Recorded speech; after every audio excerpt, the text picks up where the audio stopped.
Welcome to Help for Coding Learning. I'm Ashish Gadpale, your Java trainer. Today we are going to discuss about how we can prevent a thread by using a sleep method. So guys, what is mean by sleep method? If a thread don't want to perform any operation for a particular amount of time, then we should go for sleep method. Means I want to pause my thread for particular amount of time. So we have to call the thread.sleep method and we have to pass one argument, a time as an argument there. So it will wait for some particular amount of time, then it will continue its execution. So guys, we have a method that is sleep method. Public static void sleep method we have. It is a native method and it may throw a interrupted exception. Second method we have that is public static void sleep method. It needs two parameters and it may also throws an interrupted exception. So important thing is note to here, that is every sleep method throws interrupted exception in Java, which is a checked exception. Hence, it is compulsory to handle this exception either by using a try catch block or by using a throws keyword. Otherwise, we will get compile time error here. So now let's discuss practically so you people have a clarity in sleep method. So we have already used sleep method. So what we are going to do, we are going to create the child thread and main thread and we are calling the sleep method and we will see here the working of sleep method. So what we have to do, my thread extend a thread. Now my thread is a child thread. So we have to override a method that is public void run method is there. So public void run method, we are writing the logic to print a child thread. So for loop here, that is I equal to 0,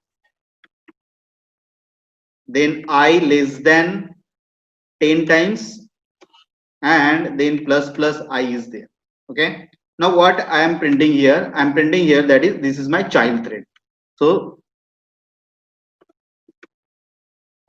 system.out.println, and I am printing here a message that is child thread is there.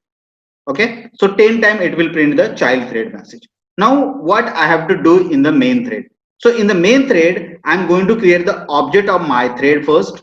My thread t equals to new, my thread object is created. Now I have to call the t dot start method. So internally it will call the run method. Okay, now what I have to do, I have to write the logic for the main thread. So I'm just doing the copy paste this code, and this is my main thread. This is my main thread. Okay, now in the main thread what I'm going to do, I am calling the sleep method. So thread dot sleep we are going to call, and in the thread dot sleep we are passing time as an argument there. Okay, now thread dot sleep method may throws an interrupted exception. Okay, so either we have to handle by using the try catch block, otherwise what we have to do, we have to throws an exception. So just I'm throwing an exception, that is interrupted exception I'm throwing. Okay, so it will not give any exception. So let me execute this program now. So we have a program that is Java C thread demo.java,